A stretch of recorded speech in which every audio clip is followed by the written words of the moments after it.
Bom dia, irmãos e irmãs, né? Mais um papo de domingo. Antes de começarmos o papo de domingo, vamos para uma prece inicial. Agradeço a Deus, ao Mestre Jesus de Nazaré, meus mentores, guias, guardiões, meu anjo guardião.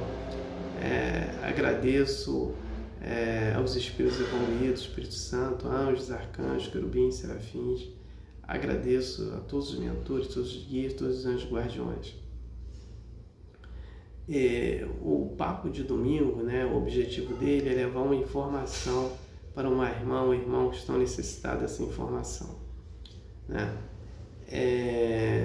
Eu peço vibrações positivas, né, de paz lá para Venezuela, né, que lá ainda continua um clima de disputa de poder. E nos Estados Unidos também eu peço muita paz, compreensão, entendimento, né? E aqui no Brasil vai ter eleição também, então eu peço muita paz, né? Entendimento, compreensão, e ganhe quem ganhar. E peço também muita paz para todos os países que vão ter eleição também esse ano. Peço vibrações positivas, né?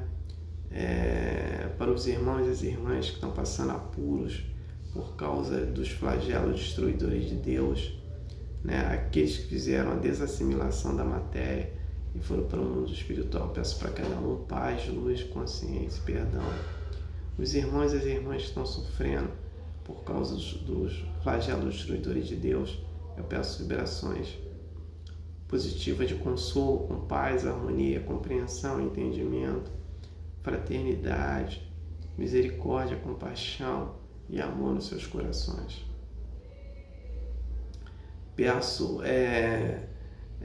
para os irmãos e as irmãs a cura, né, das suas enfermidades, né? Peço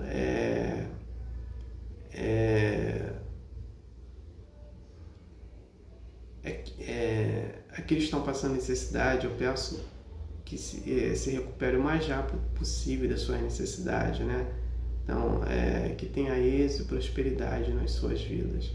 Peço paz para o Brasil, paz para a Venezuela e Guiana, paz para a Rússia e Ucrânia, paz para Israel, Palestina, Hamas, Hezbollah, Irã, paz para todos ali do Oriente Médio. Eu peço paz para todos os países, peço competência e sabedoria para os presidentes e governantes, que eles possam governarem respectivamente seus países. Peço a permissão a Deus para dar por iniciado mais um papo de domingo, dizendo a todos do fundo do coração, dos dois lados da vida, graças a Deus. Vamos ao comunicado, né? O filme Nosso Lar 2, Os Mensageiros, a narrativa dele não é do livro Nosso Lar, e sim desse livro aqui, Os Mensageiros, psicografado pelo médico Chico Xavier e pelo espírito André Luiz.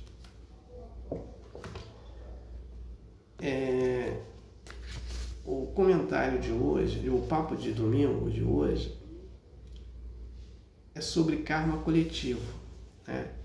Então vamos entender primeiro o que é um karma, né? O karma, ele vem dos Vedas lá. Os Vedas, na Índia, eles eram formados por dois grupos, né? Que eram os arianos e os hindus. Os arianos são os mais claros, os hindus são os com pele mais escuras, né? E eles criaram, né, a expressão karma, samsara, nirvana, dharma, né? Tudo vem, chakras, tudo vem deles lá, né, dos Vedas. Então, o karma, ele significa o quê? Kar, causa, ma, efeito. Então, uma causa e efeito. E essa causa e efeito, ela pode ser positiva, essa causa, ela pode ser positiva ou negativa. Quando praticamos o bem, essa causa, ela é positiva. E aí a gente não percebe, né, isso. Quando nós praticamos causas negativas, né, que são assim causas pecadoras, que estão contra as leis de Deus, nós vamos ter um efeito negativo. Então, se a pessoa ela foi avarenta, usou muita avareza, ela vai vir como morador de rua, né? Passando necessidades. Se ela foi um político corrupto, ela vai vir como morador de rua, né? Passa todas as necessidades, né? Porque ela vai ter um efeito, né? E por aí vai. Então ela fez uma coisa assim, ficou na caminhada do mal, né? Ela vai ter problemas mentais também, com câncer e outros tipos de enfermidades, né? Então são as enfermidades e as necessidades que ela vai passar mediante a causa dela, né? Então, como se trabalha tudo isso modificando essas causas todas? Praticando bem. Então, o Emmanuel, ele fala que quando praticando muito bem, né? E aí nós temos um efeito, e esse efeito é um resgate que nós vamos ter. Esse resgate ele é suspenso. E se nós praticarmos muito mais ainda o bem, nós vamos receber méritos que vai abater nesses nossos desméritos ou débitos no resgate, né? Então, só a caminhada do bem que vai nos beneficiar para não ter esses débitos, né? Então aí nós entendemos o que é um karma. Então o karma ele pode ser individual ou coletivo. Individual é quando a pessoa está passando por aquele problema, né?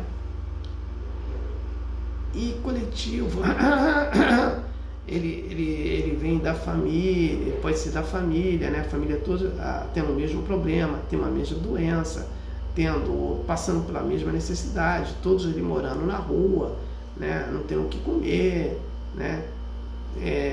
Todos têm o mesmo problema de relação amorosa, né? Então é o karma coletivo. Isso é de família. E o karma também ele pode ser municipal, né? Estadual. A gente pega aí a dengue, chikungunya, né? Ele é um karma coletivo, mas municipal, estadual. Agora e pode ser também nacional, né? Então todos têm o mesmo problema. Aí tem um karma mundial. Então pegar o exemplo do coronavírus, né? Então o coronavírus é um karma mundial. Agora, o que pesou mais para esse karma, né? Quando ele é mundial? O nosso maior problema de resgate, de dívida, estão em guerras, né? Nós assim praticamos e promovemos muitas guerras, né? E você vê que hoje o planeta ele vive em guerras, né? E países lá ainda só pensam em guerra, né? Você vê por quê? Porque esses países ainda vivem na baixa moral. Eles podem ter inteligência, mas não têm a moralidade alta em relação às leis de Deus. Então eles vão cometer guerras. Depois tem o resgate, né? Dependendo do caso, nem aqui fica mais. No caso do Hitler foi expulso do planeta, né? Então é nesse contexto que ocorre. E aí no Brasil nós temos dois karmas pesados, que é a escravidão e a Guerra do Paraguai, né? Então a Guerra do Paraguai, o que aconteceu? Juntou uma tríplice aliança encabeçada pela Inglaterra, foi Brasil, Argentina e Uruguai contra o Paraguai, porque naquele momento o Paraguai estava crescendo, né? E aí fizeram isso. Então, foram lá, destruíram, né? Mataram, né? Destruir a economia, a educação. Então, o que acontece? Vem o coronavírus aí também. Tá? Ele pega, a gente vai analisar, a maioria foi na Europa, nos Estados Unidos e aqui no Brasil. E o Brasil ele já tem essa mancha da Guerra do Paraguai, né? E a Guerra do Paraguai não foi só morte, foram sofrimentos também das famílias que ficaram vivas, né? Que sobreviveram, né? Então, o que acontece? O coronavírus também, ele fez as famílias sofrerem também de um ente querido, né? Que retorna para o mundo espiritual,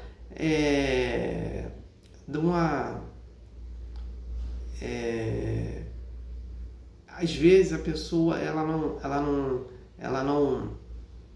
foi para o mundo espiritual, mas teve sequela. Tem muita gente com sequela ainda, graves, que leva sofrimento para aquela pessoa e para a família que está junto dele, né? E no Brasil, como nós temos essa mancha de sofrimento causado pela Guerra do Paraguai, é colocado isso também. Então, o karma coletivo está nesse contexto. E, principalmente, ele vai aparecendo, agora tá aí para surgir o coronavírus aumentando, né? E também o vírus da varíola. H1N1 também está matando. O Silvio Santos morreu, H1N1, né? Então, nós vamos... o que acontece? Nós estamos no final da transição planetária, que a partir de 2057 o planeta vai entrar em um novo ciclo, que é o chamado ciclo de regeneração. E nesse ciclo de regeneração, aqueles espíritos muito ligados à guerra não entrarão, né? Ou eles vão ter que fazer uma mudança muito grande. Então, esse karma coletivo, ele vem fazendo também uma limpeza no planeta, né? E uma limpeza também espiritual, né? Então, é nesse contexto que o karma coletivo, né, ele acontece, né? Então, a gente tem que praticar sempre o bem. Então, quanto mais o bem a gente praticar, melhor pra gente, que a gente vai tendo méritos para abater os nossos desméritos, né, dos erros que cometemos em vidas passadas. O próximo comentário, né, eu não tenho mais nada para falar sobre o karma coletivo. O próximo comentário será que ora é instinto, ora é em razão. Então, como controlar as emoções? Então, vamos entender o seguinte: Deus cria um espírito, né? Esse espírito, Deus cria uma energia, dessa energia sai o espírito individual, né? O princípio inteligente. Esse espírito ele vai passar pelos reinos, né? Os reinos dos átomos, molécula, mineral, vegetal, animal, hominal, que é o reino dos humanos, e angelical. Até animal, ele só é extinto, né? Ele não trabalha a razão. E quando ele sai do reino animal e vai para o reino hominal, ele ainda traz esse instinto, né? Então, um momento nós temos o instinto, um momento nós temos a razão. Então, como controlar as nossas emoções? Assim, na minha opinião, nossas emoções, elas são controladas através do Evangelho do Mestre Jesus de Nazaré. Mas de que forma? Estudando o Evangelho e praticando o Evangelho, nós vamos controlar nossas emoções. Nós vamos ter o controle do instinto e entender a nossa razão, né? Porque quando Jesus ele nos coloca a submissão é entender a razão, porque a razão é entender as leis de Deus. Então, quando eu não trabalho, né, com essa razão, o que vai acontecer? Eu vou ter problemas, né? Porque eu não estou submisso às leis de Deus, Tá? Eu acho que eu só devo ter as minhas leis, está errada. Então, quer ver, se tem um trânsito, eu estou na rua, o sinal, ele fecha para os carros, ele fica vermelho e verde para mim, eu vou atravessar. Se o sinal está vermelho para mim, verde para ele, se eu for querer atravessar, eu vou ter problema. Né? E por aí vai. Né? Se eu botar minha mão no fogo, eu vou queimar minha mão. Né? Se eu ofender uma pessoa, eu vou ser ofendido.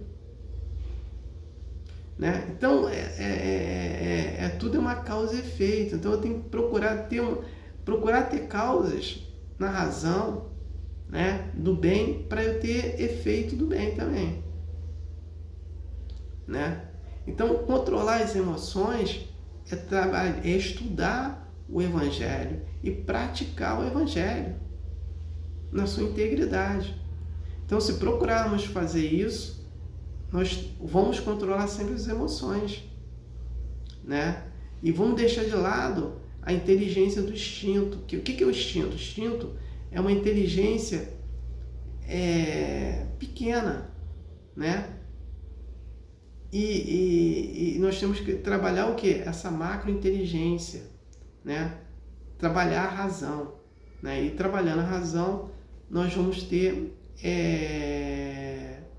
ficar bem, né, com as leis de Deus e evoluir mais rápido, né? E não vou ficar um grande tempo perdendo para vir aqui de novo resgatar, só nesse resgate, e não avança nada. E quando você resgata, aí comete outros pecados, aí fica nessa samsara de só encarnação. Então, quem está no estado de nirvana, né? Então, é nesse contexto. Então, eu não tenho mais nada para falar, eu passo para a prece de encerramento. Agradeço a Deus, ao Mestre Jesus de Nazaré, meus mentores, guias, guardiões, meu anjo guardião, né? Agradeço a todos, né? O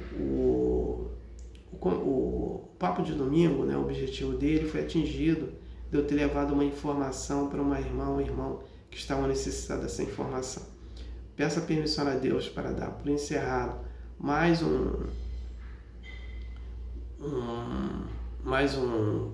Papo de Domingo, né? Dizendo a todos do fundo do coração, dos dois lados da vida, graças a Deus, gratidão a irmão que me ouviram e me assistiram. Aleluia. Amém.